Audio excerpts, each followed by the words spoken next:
Gold did not save Spain. It seduced it. Picture the moment when the horizon darkened with sails, and the ports held their breath. Ships crossing oceans swollen with risk and rumor, returning heavy with silver pulled from distant mountains. As they docked, bells rang. Ledgers filled. Vault doors groaned under new weight. To those watching, this looked like destiny made visible. Spain appeared chosen by fortune and crowned by God. Its banners flew across seas. Its prayers echoed in stone cathedrals. Its treasury swelled faster than memory could measure. The world saw inevitability. What few saw was a contradiction forming at the heart of it all. Wealth arrived without work. Power arrived without production. That difference mattered more than anyone understood. Across Europe, other states struggled through scarcity. They trained workers, built workshops, and learned the slow craft of making things. Spain learned a different lesson. Extraction feels like strength. When money arrives easily, it speaks loudly. It convinces leaders that effort is optional and patience unnecessary. Think about that. What happens when an empire mistakes income for capability? The answer does not appear all at once. It forms quietly, inside choices that feel rational in the moment. With treasure pouring in, restraint looked outdated. With enemies everywhere, spending felt urgent. Armies expanded, not because they were efficient, but because they were affordable. Wars multiplied, not because they were winnable, but because they were payable. Palaces rose in stone and gold. Faith was financed at scale. The empire spent tomorrow's riches today, confident that tomorrow would always arrive. At first, nothing seemed wrong. Money smoothed friction. Problems dissolved under payment. When costs rose, silver answered. When plans failed, more gold promised another chance. This was the great illusion. Wealth did not just fund decisions. It reshaped judgment. Credit replaced restraint, not as a policy, but as a habit. Borrowing against future treasure became normal. The future was treated like a resource already owned. The central question hangs over this moment like a shadow. Did Spanish gold build an empire, or did it hollow one out from inside? Because beneath the shine, a dependency was forming.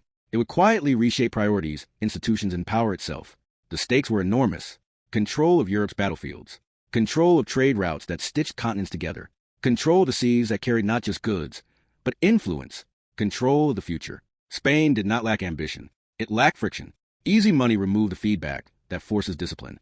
When mistakes are costly, systems learn. When mistakes are covered by windfalls, systems repeat them. Spain's greatest asset dulled the very instincts that protect long-term strength. This story is not about losing money. It is about losing judgment. It is about how abundance can corrode caution, and how an empire can drown while standing in a river of gold. The poison did not announce itself.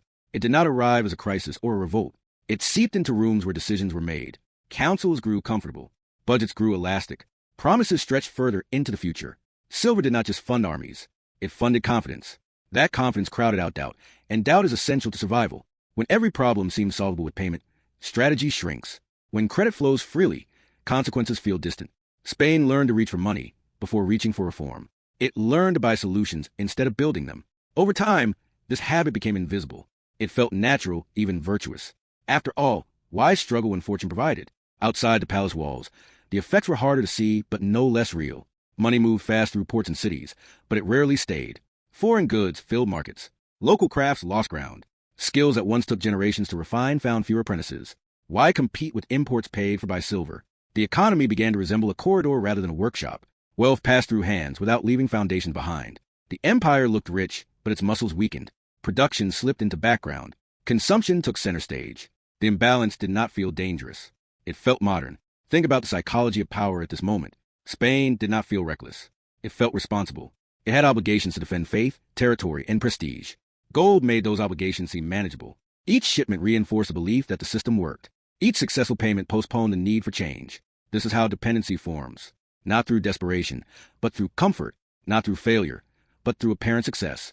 The empire learned to expect silver the way a household expects income, without questioning its source or durability. Yet silver is not a foundation. It is a flow. It depends on distance, labor, and security far beyond the center of power. It can be delayed, diverted, or disrupted.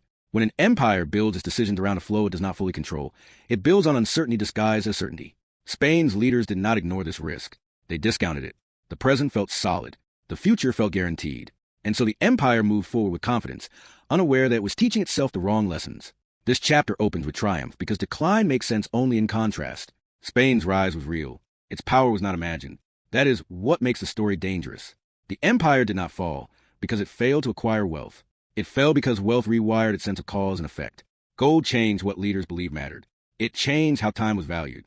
It made tomorrow negotiable and today dominant. Over time, that shift would demand a price that no shipment could cover. Imagine standing in a treasury where walls glitter and ledgers overflow. It would feel absurd to worry. It would feel foolish to hesitate. That feeling is a seduction. Gold promised control, but delivered dependence. It promised security, but encouraged exposure. It promised strength, but weakened resilience. From the very beginning, Spain's greatest asset carried the seeds of decay. The poison was not in the metal. It was in what the metal allowed people to ignore. At first, the illusion worked perfectly. Spain stood at the center of a global machine that seemed to defy history. Wealth flowed inward from lands most Europeans had never seen, crossing oceans that only a generation earlier felt unreachable. Silver moved through Seville like blood through an artery, pulsing into treasuries, monasteries, shipyards, and courts. The city became a gateway between worlds, where fortunes arrived already extracted, already purified, already claimed. From the outside, Spain looked modern, powerful, and eternal. Rivals feared its armies. Creditors trusted its crown. Faith marched alongside force. The empire appeared to have solved the oldest problem of power: how to pay for dominance without exhausting itself. Gold made complexity disappear. Wars that would have crippled smaller states became manageable expenses. Fleets could be rebuilt, fortresses repaired, losses absorbed. When setbacks occurred, they felt temporary, almost irrelevant, because another shipment was always expected. This created a dangerous sense of inevitability. Spain did not just believe it was strong. It believed strength was permanent. That belief shaped every decision that followed. Why build slowly when expansion could be financed instantly? Why argue over taxes when silver arrived by the ton? Why nurture domestic production when foreign goods could be purchased in bulk? The empire chose speed over structure, reach over depth.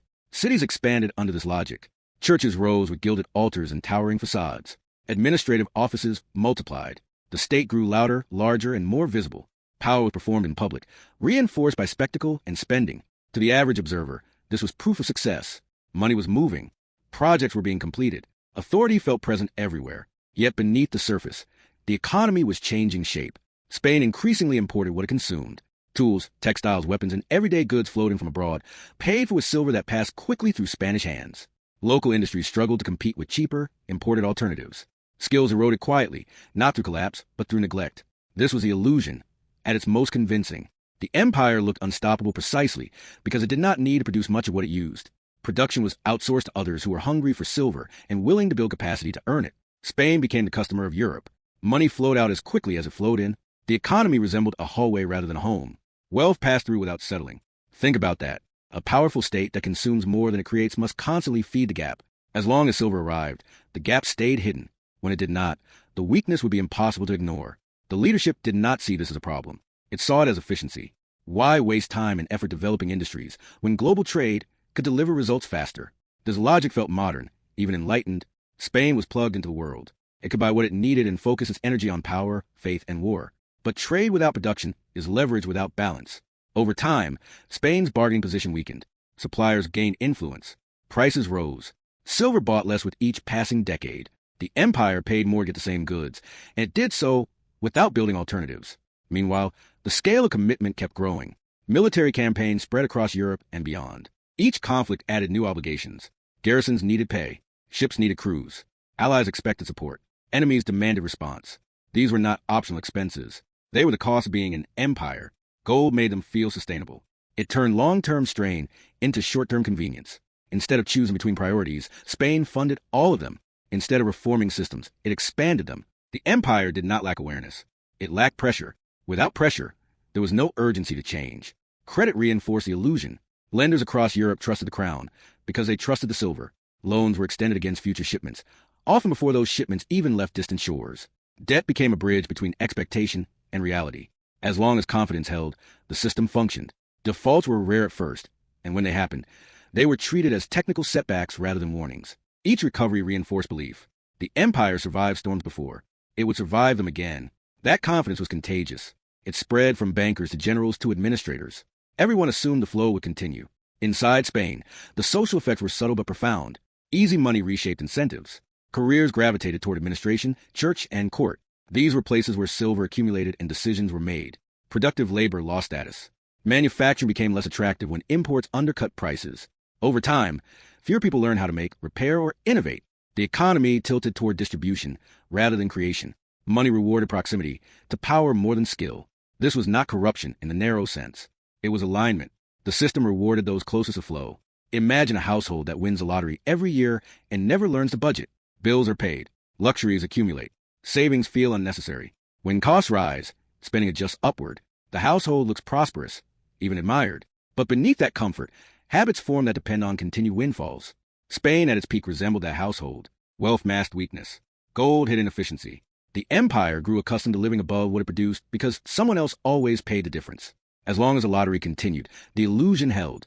On the world stage, Spain spending fueled growth elsewhere. Silver financed manufacturing hubs, shipyards, and financial institutions beyond its borders. Rivals learned how to turn Spanish money into their own capacity. They invested in skills, infrastructure, and systems that multiplied value. Spain paid them to become stronger. This was not intentional. It was structural. When one economy consumes and another produces, the producer learns faster. Over time, that learning compounds. Spain's rivals did not need treasure fleets. They needed customers. Spain was the best customer in the world. The empire mistook visibility for vitality. It measured strength by the size of its armies and the reach of its influence. It measured success by how much silver passed through its vaults. What it did not measure was resilience. It did not ask how long the system could function without new inflows. It did not test what would happen if shipments slowed or stopped. The illusion of permanence discouraged these questions. After all, the empire had endured crises before. Each time, silver arrived and restored order. History appeared to confirm the strategy. Yet habits were hardening into dependencies. Each year of easy money made reform less likely. Each war financed by borrowing made borrowing more normal. Each import purchase instead of produce made domestic capacity less relevant. Over time, the empire forgot how to imagine a different model. Gold did not just fund the system. It defined it. The idea of restraint began to feel like weakness. The idea of limits felt unworthy of an empire that spanned oceans. From the outside, Spain's dominance felt overwhelming. Its flags flew, its fleets sailed, its enemies hesitated. But inside machinery, the gears were wearing down. Money flowed, but learning slowed. Power expanded, but flexibility shrank. The illusion of strength was convincing because it was partially true. Spain was powerful. It was just not durable. That difference would matter later, when conditions changed and the flow of silver could no longer carry the weight of empire. For now, though, the illusion held. Bells still rang in ports. Vaults still filled. Confidence still ruled. The empire stood tall, unaware that dependence was no longer a choice. It was a habit. And habits, once formed at the scale of empire, are the hardest things to break. Then the cracks began to show, not as a single shock, but as a series of pressures that refused to stay hidden. Prices crept upward year after year, faster than wages could follow. Silver lost its weight as more of it flooded markets, chasing the same goods. Inflation did not arrive as a headline event. It arrived quietly, in bread that cost more, in rents that rose, in pay that bought less. Ordinary people felt it first. The state noticed later. Spain was rich, yet always short of cash. Think about that paradox. An empire awash in treasure that struggled to meet its own obligations. The contradiction was no longer philosophical. It was operational. At the center of the problem was time. Silver took months, sometimes years, to travel from distant lands to royal vaults. Wars, however, demanded payment now. Soldiers would not wait. Suppliers would not delay. Allies required assurance. To bridge that gap, the crown borrowed. It promised tomorrow's silver to pay today's bills. At first, this seemed sensible. Credit smoothed delays. Lenders were eager. Confidence was high. Future shipments were treated like money already in hand. Over time, borrowing became routine. Loans stacked on loans. Obligations layered on expectations. The future was mortgaged repeatedly, often before it arrived. When fleets were delayed by storms, captured by enemies, or simply arrived lighter than expected, panic followed. Payments slipped. Confidence wavered. Lenders demanded higher returns. Terms tightened. What had once been easy credit became conditional trust. Spain defaulted more than once, sending tremors through Europe's financial centers. Each default was explained as temporary. Each recovery reinforced a belief that the system would endure. But with every cycle, credibility weakened. Creditors learned caution.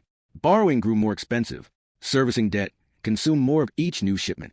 Silver that once funded expansion now funded repayment. This was the core economic mechanism of decline. Easy money destroyed discipline. Instead of forcing hard choices, silver postponed them. Instead of building productive economy, the empire built obligations. Debt replaced development. Each new war required more borrowing. Each loan demanded more silver. The empire became trapped in a loop where gold no longer created options. It eliminated them. Decisions narrowed. Flexibility vanished. Policy became reactive, shaped by payment schedules rather than strategy. Meanwhile, inflation continued its slow work. As silver lost value, Spain needed more of it to buy the same goods. Imports became more expensive. Domestic production could not fill the gap because it had never been nurtured. The economy had little shock absorption. When costs rose, there were few alternatives. The state responded the only way it knew how. It borrowed more. This deepened dependence and accelerated the cycle. The very resource meant to guarantee security now amplified vulnerability. Rivals watched and learned.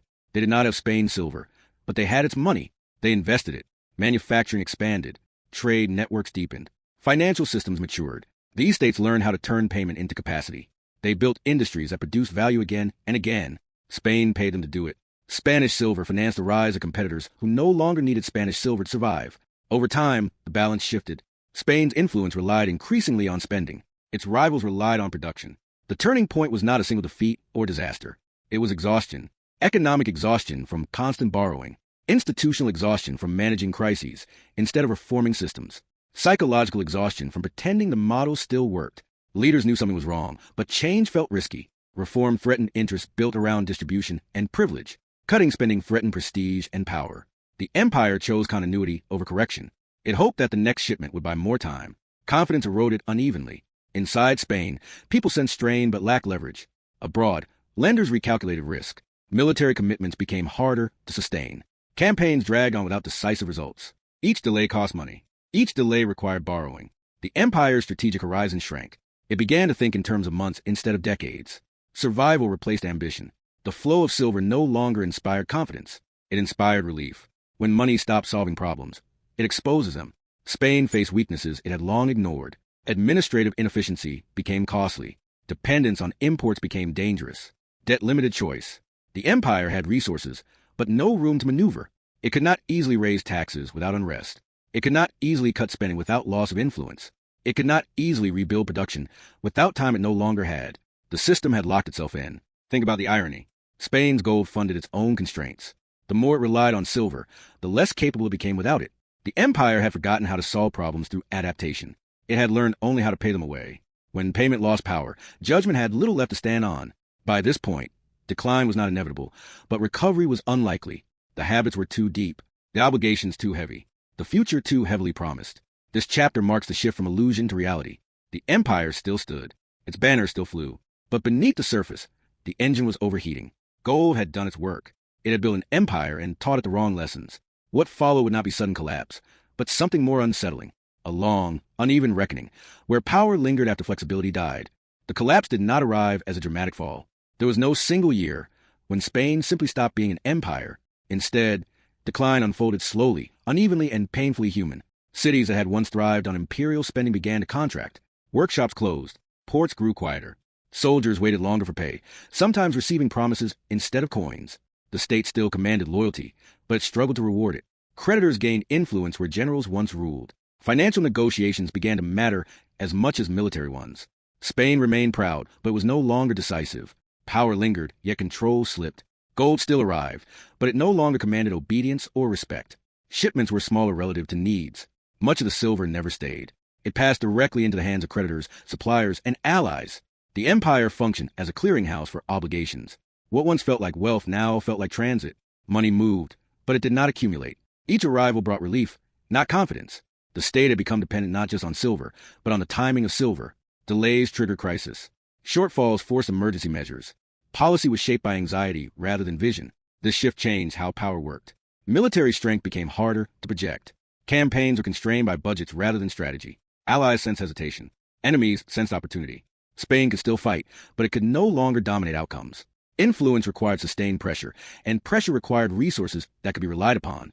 Silver had become unreliable not because it disappeared, but because it was already spoken for. The future was crowded with promises. Inside the empire, the social cost mounted.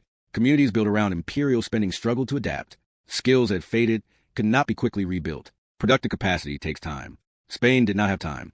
Attempts at reform came late and met resistance. Interests shaped by decades of easy money were deeply entrenched. Cutting spending threatened livelihoods. Raising taxes threatened stability. The choices were narrow and politically dangerous. Each option carried costs that leaders were reluctant to accept. The empire's institutions reflected this strain. Administration grew complex but ineffective. Decision-making slowed. Layers of authority multiplied, without improving outcomes. Money had once compensated for inefficiency. Now inefficiency magnified scarcity. Corruption was not the root cause, but it became harder to control under pressure. When resources tighten, competition intensifies. Trust erodes. Systems designed for abundance struggle under constraint. Spain's rivals moved differently. They had learned to operate without windfalls. Their strength came from production, trade, and finance woven together. They could absorb shocks because their economies generated value internally. They did not depend on distant flows to function. As Spain weakened, these states filled a vacuum.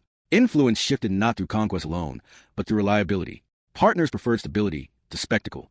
Spain offered memory. Others offered predictability. Think about the nature of this decline.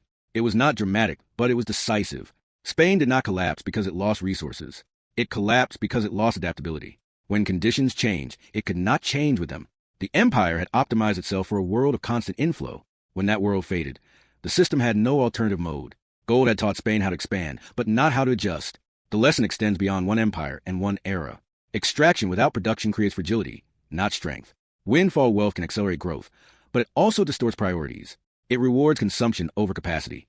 It delays reform. It encourages borrowing against the future instead of investing in it. When the wind shifts, states built on inflows struggle to stand. This pattern repeats across history, in different forms and contexts. Resources change. The logic does not. Modern relevance is impossible to ignore. Natural resource booms, financial surges, sudden capital inflows still tempt states into the same trap. Easy money still silences warning signs. It still convinces leaders that limits no longer apply. It still replaces thinking with spending. Spain's story warns that wealth can delay reckoning, but it cannot cancel it. Eventually, flows slow, prices change, or confidence breaks. What remains is the structure beneath. The true cost of Spanish gold was not measured in coins or vaults.